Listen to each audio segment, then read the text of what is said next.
राजा नल के गुणों का वर्णन करते हुए कवि श्रीहर्ष कहते हैं कि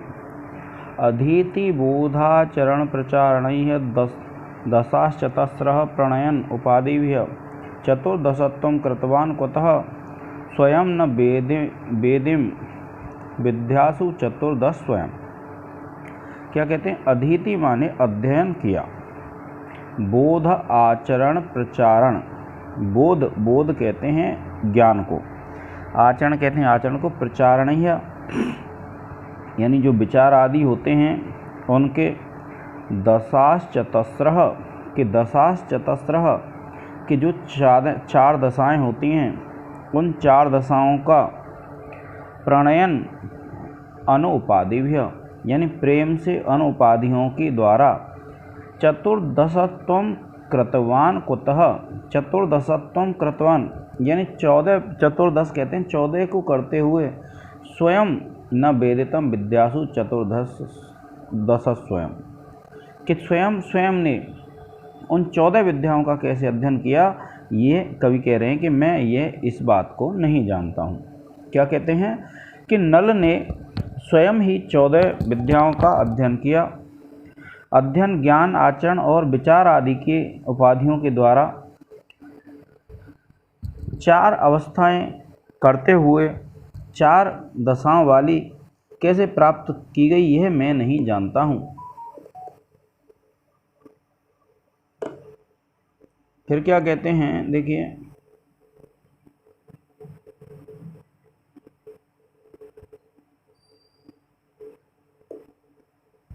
इसी का है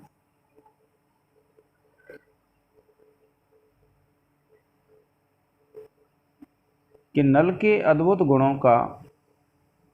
प्रतिपादन करते हुए कवि कहता है कि पहले से ही 14 विद्याएं अर्जित की गईं, 4 विद्याएं, 4 वेद, 6 वेदांग, 4 वेद, 6 वेदांग,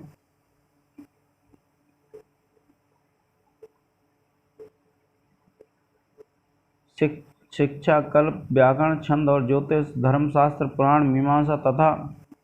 न्याय। राजा नल ने इन सभी को अध्ययन, ज्ञान, आचरण तथा विचार इन 4 भागों में बांटा। सभी विद्याओं का प्रारंभ से अध्ययन करके उनका अर्थ ज्ञान प्राप्त किया और उसके बाद ही क्षत्रिय होने के कारण अध्ययन कार्य करने के लिए निषिद्ध था। अतः धन दान आदि देकर ब्राह्मणों का विद्या अध्ययन करवाते थे। इसी प्रकार से अतः धन आदि देकर के इस प्रकार संपूर्ण 14 विद्याओं को उपाधियों से विभक्त करके तब संपूर्ण 14 विद्याओं को विभक्त किया और इनमें ये है विद्यार्थी। देखिए अब फिर क्या कहते हैं, देखिए क्या कहते हैं, यह श्लोक है आपका कि अमुष्य विद्या रचना अग्र नर्तकी त्रैव नीतांगुणेन विस्तरम अगाहत अष्टादशाम जिगीषया नवद्वय द्वीप पृथक जय श्रीयाम। कि अमुष्य माने इसकी जो विद्या थी, रचना अग्र नर्तकी के वह इसकी जीभ पर नृत्य करने वाली थी, और त्रयी नीतांगुणेन विस्तरम कि त्रयी यानी जो वेद त्रयी होती है, वेद त्रयी में तीनों वेद आ जाते हैं, तो वेद त्रयी नीतांग गुणेन विस्तरम यानी जो वेद त्रयी है उसके द्वारा 6 वेदों, क्या कहा है कि वेद त्रयी का 6 वेदों से गुणित होकर विस्तर को प्राप्त हुई जो त्रयी विद्या है वह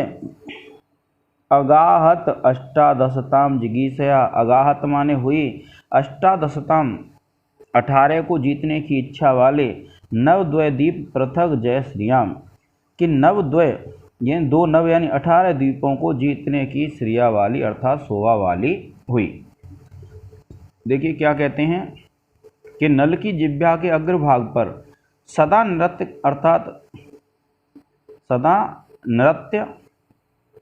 अर्थात निवास करने वाली 6 वेदों से गुणित होकर विस्तार को प्राप्त हुई वेद त्रयी के समान मानो 18 द्वीपों की विजय लक्ष्मी जीतने की इच्छा से 18 की संख्या को प्राप्त कर लिया गया। देखिए फिर क्या कहते हैं कि पदैश्चतुर्भिः सुकृते स्त्री कृते कृते यमुना खे न तपः प्रपेदिरे भुवम यद यद एकांग्र कनिष्ठका स्पृशन दधाव धर्मोऽपि क्रसः तपस्विताम।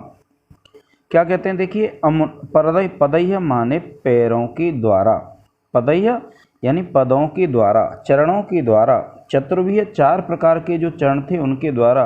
सुकृते स्थिकृते, सुकृते स्थिकृते अर्थात स्थित कर दिए जाने पर, सुकृते आया यहाँ सतयुग के लिए कि सतयुग के स्थिर कर दिए जाने पर, अमुना के न तपः प्रपेदरे कि अमुना माने इसके द्वारा, के न यानी कौन ऐसा व्यक्ति था जो तपस्या नहीं कर रहा था, यत क्योंकि अधर्मो अपि क्रसः कि जो अधर्म है वह भी क्रस होकर के, अधर्मो अपि क्रसः यानी जो अधर्म है वह भी क्रस होकर के, एकांघ्रि कनिष्ठिकाया भुवम स्पर्शन के एक कनिष्ठिका उंगली से भूमि को स्पर्श करते हुए तपस्विताम दधौ तपस्या करने लगा। क्या कहा है कि उस नल के द्वारा सतयुग में, देखिए कि उस नल के द्वारा सतयुग में धर्म के 4 चरणों से स्थिर कर दिए जाने पर तभी तप करने लगे, क्योंकि अधर्म भी अत्यंत दुर्बल होकर पैर की एक कनिष्ठिका उंगली से पृथ्वी को स्पर्श करता हुआ तपस्या करने लगा था। फिर देखिए क्या कहते हैं कवि 8वें श्लोक में कि यदस्य यात्रासु बलोद्धतं रजः स्फुरत प्रतापानल धूम मंजिम तदेव गत्वा पतितं सुधाम्बुधौ ददाति पंकी भवद अंकता विधौ। क्या कहते हैं देखिए कि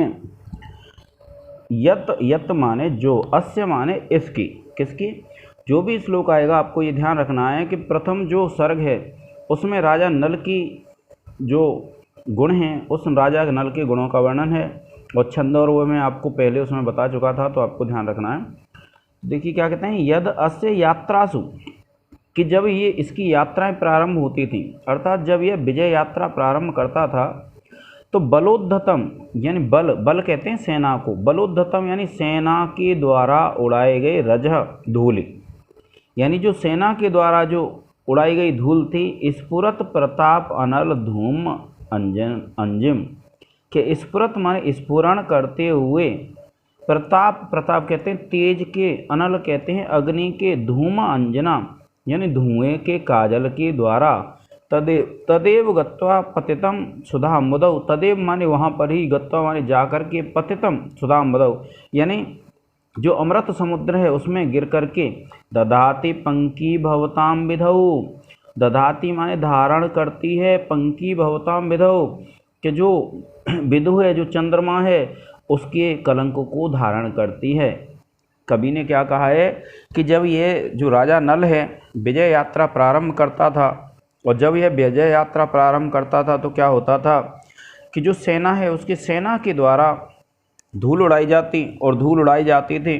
तो जब सेना धूल उड़ाती तो वो सेना उड़ की जो धूल है वो ऐसे समझो जो इसके प्रताप की अग्नि को का धुआं था, और वह जब उड़ कर के धूली पर जो अमृत समुद्र है उसमें गिर जाती, तो वही धूली क्या है, चंद्रमा का कलंक बनी है। देखिए क्या कहते हैं कि इस नल की विजय यात्राओं में सेनाओं के द्वारा उड़ाई गई दैदीप्यमान प्रताप अग्नि के धुएं के समान सुंदर जो धूली उड़ी, वही जाकर अमृत सागर में गिरी, और जो कीचड़ होकर चंद्रमा में कलंक के रूप में धारण कर रही है। अब देखिए ये इसकी व्याख्या है कि जब राजा नल विजय के लिए अपनी सेना लेकर यात्रा करते हैं, तब विशाल सेना जो धूली उड़ाती है वह नल की प्रताप अग्नि से उत्पन्न धुएं के समान मनोहर प्रतीत होते हैं, और वह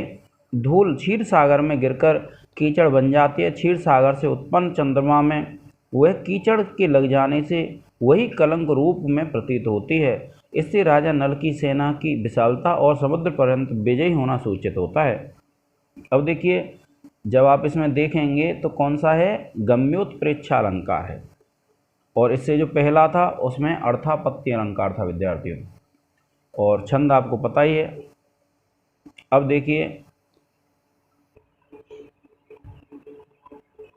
देखिए क्या कहते हैं, नवा जो श्लोक है, नवे श्लोक में कवि कहते हैं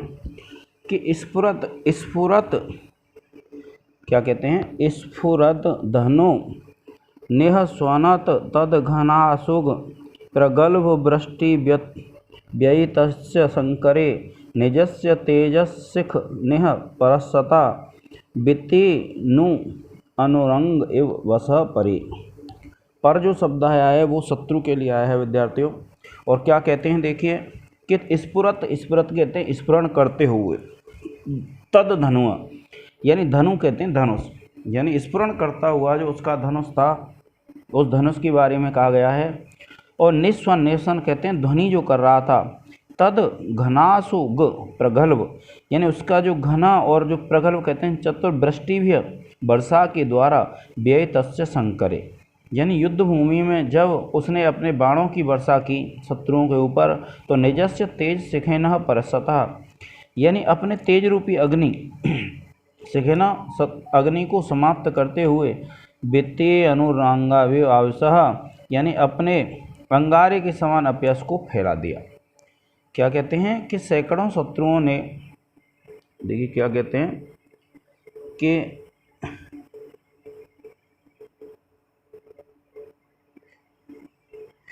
सैकड़ों शत्रुओं ने युद्ध में प्रकाशमान धनुष वाले उस राजा नल के अत्यधिक बाणों की असह्य वर्षा से भुजी हुई अपने तेज की अग्नि रूपी के अग्नि समान अपयश को फैला दिया। अब देखिए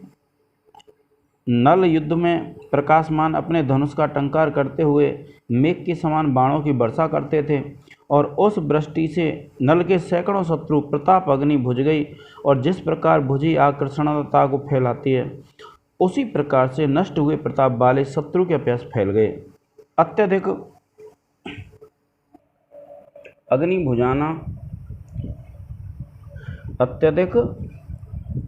बुझाना और उसके द्वारा कोयले का फैलना उचित ही है। नल अत्यधिक शत्रुओं को जीतकर उसकी प्रताप अग्नि को बुझा दिया था। अब देखिए आप देखेंगे इसमें रूपक अलंकार है इसमें, और संभावना अर्थ है इसलिए उत्प्रेक्षा अलंकार भी है। देखिए ये लिखा हुआ उत्प्रेक्षा अलंकार है। अब ये है, देखिए क्या कहते हैं, अनल्प दग्धारी पुर अनल उज्ज्वलैः निज प्रतापैः वलयत ज्वलत भुवः प्रदक्षिणीकृतं जयाय सृष्टया रराज नीराजनया स राजगः। देखिए राजगः के वह राजगः कहते हैं जो शत्रुओं को मारने वाले थे। तो क्या कहा है, राजगः जो शत्रुओं को मारने वाले थे।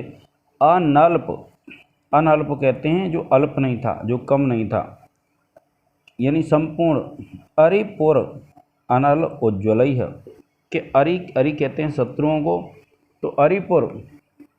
क्या कहते हैं, अनल्प दग्ध अरिपुर यानी अनल्प जो संपूर्ण रूप से थे, दग्ध माने जो जलाए गए थे, अरिपुर शत्रुओं के नगर, अनल उज्ज्वलैः यानी अग्नि से जो प्रज्वलित थे, जो अग्नि से जो उज्ज्वल थे, निज प्रतापय बलयत यानी अपने प्रताप को प्रकाशित करते हुए, बलयत ज्वलत बवह और जिससे पृथ्वी प्रकाशमान हो रही थी, प्रदक्षिणी कृत्यम यानी परिक्रमा करके, जयाय जीत के लिए, विजय के लिए, सृष्टया सृष्टि के द्वारा, रराज शोभा पाए, नीराजनया स राजगः के नीराजनया यानी आरती के द्वारा, वह जो राजाओं को नष्ट करने वाले थे, वह जो राजा नल थे, उन्होंने शोभा को धारण किया। क्या कहते हैं कि राजाओं को मारने वाले तथा बहुत से जलाए गए शत्रुओं के नगरों की अग्नि के समान प्रकाशमान भूखंड की प्रदक्षिणा करके वे नल विजय के लिए रची गई आरती से सुशोभित हुए। देखिए नल ने प्रतापी और शूरवीर राजाओं को मारकर उनके नगरों को जला दिया था और जलती हुई अग्नि का